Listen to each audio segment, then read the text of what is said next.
Good morning बच्चों। Class 8th lesson first grammar शब्द विचार।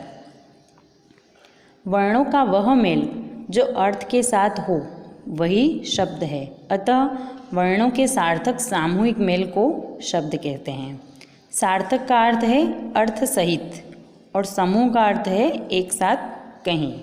सार्थक शब्द का मतलब होता है ऐसा शब्द या ऐसा वाक्य जिसका कोई अर्थ निकले, और समूह का मतलब होता है एक साथ होना, इकट्ठा।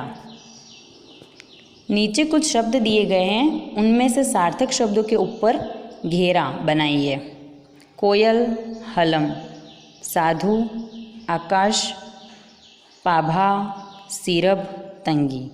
आप देख सकते हैं कि इसमें ये जो शब्द हैं पाभा, सिरप, तगी, अधिक खिला, नमाज, नकक, इन शब्द ये सार्थक शब्द नहीं हैं। सार्थक शब्द कौन से हैं? व्यंजन, लाका, छंद आदि। अब शब्दों के भेद। शब्दों के कितने भेद हैं? 5। आप देख सकते हैं। पहला उत्पत्ति के आधार पर, दूसरा रचना या बनावट के आधार पर, तीसरा अर्थ के आधार पर, चौथा प्रयोग के आधार पर, पांचवा व्याकरणिक प्रकार के आधार पर। सबसे पहले हम देखेंगे उत्पत्ति के आधार पर। उत्पत्ति के आधार पर शब्द के 4 भेद हैं। पहला तत्सम शब्द, दूसरा तद्भव शब्द, तीसरा देशज शब्द, चौथा विदेशी शब्द। पहला तत्सम शब्द, इसकी परिभाषा देखेंगे।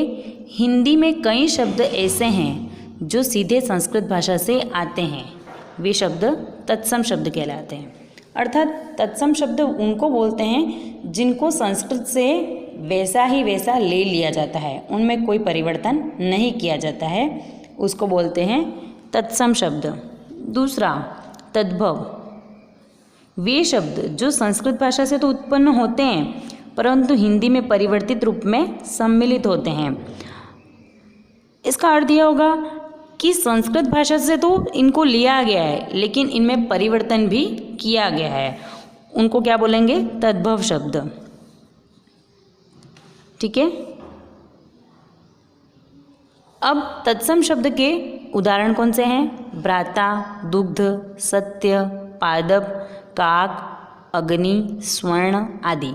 ये शब्द हैं, उनको संस्कृत से वैसा ही वैसा लिया गया है, उसको तत्सम बोलेंगे। और तद्भव वे शब्द जिनको संस्कृत से तो लिया गया है लेकिन उनमें परिवर्तन भी किया गया है, जैसे भाई, दूध, सच, पौधा आदि।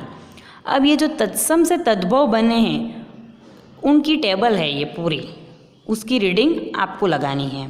तीसरा हम देखेंगे देशज शब्द। देशज अर्थात देश या लोक में पैदा हुआ, वे शब्द जो स्थानीय लोगों द्वारा बोले जाते हैं। कौन से शब्द? जैसे घटिया, झोपड़ी, लोहा, बासन, गली आदि। चौथा विदेशी शब्द। विदेशी अर्थात विदेश से, अर्थात वे शब्द जो भारत के बाहर से आए, उनको क्या बोलेंगे? विदेशी शब्द। हिंदी भाषा में मुख्य रूप से अंग्रेजी, अरबी, फारसी, तुर्की, पुर्तगाली, रूसी, यूनानी, जापानी आदि भाषाओं के शब्द सम्मिलित हैं। अब ये अंग्रेजी शब्द कौन से हैं? अरबी शब्द कौन से हैं? फारसी शब्द, तुर्की शब्द, पुर्तगाली शब्द, चीनी शब्द, यूनानी शब्द, फ्रांसीसी शब्द, रूसी शब्द, डच शब्द, जापानी शब्द, इन सब की रीडिंग आपको लगानी है। इसके नीचे विदेशी शब्द एवं उनके हिंदी पर्याय।